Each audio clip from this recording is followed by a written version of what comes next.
Acepto o cargo de alcaldesa e xuro pola miña conciencia e honor cumprir fielmente as obrigacións do cargo de alcaldesa con lealdade ao rei e gardar e facer gardar a Constitución. Iba a estar rodeado por semejante catástrofe que estamos vivindo no Concello e por eso que é certo que aunque estemos aquí, ahora mismo a nosa cabeza está cos veciños, está nas rúas, está coa multitude de problemas que temos todavía por arranxar.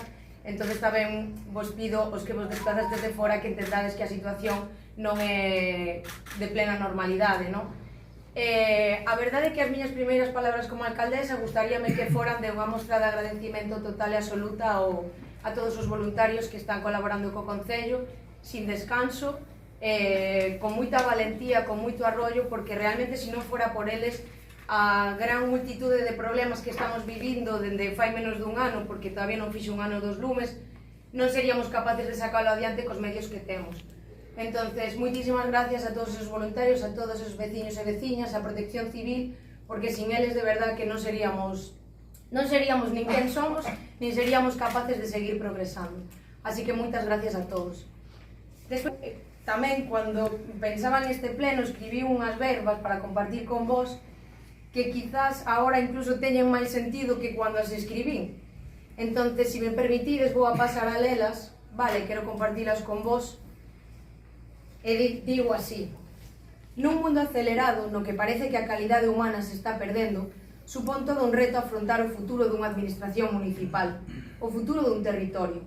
Esta é unha terra de labregos, de emigrantes e de retornados. É un territorio cunha identidade marcada polo amor á terra, polo compromiso con ela e tamén co seu progreso. O territorio que habitamos non é máis que o resultado dos esforzos dos nosos antergos. Por iso, nós temos como primeira obrigación preservar a súa identidade, a súa historia, as súas costumes e tradicións.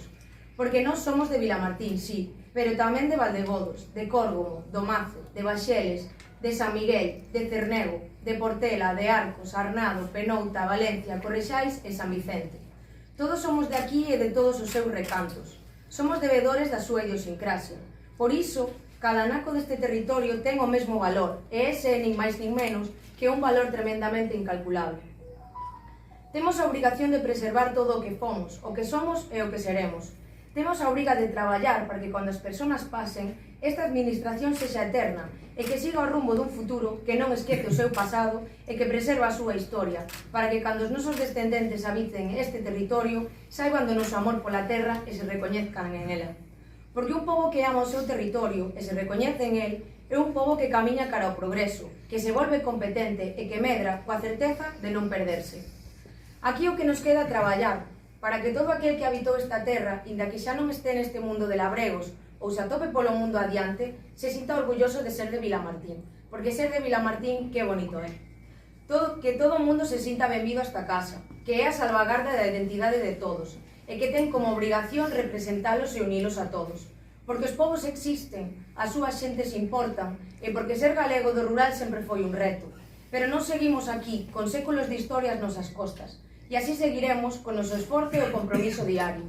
E nada máis, agora tócanos seguir traballando. Muchísimas gracias.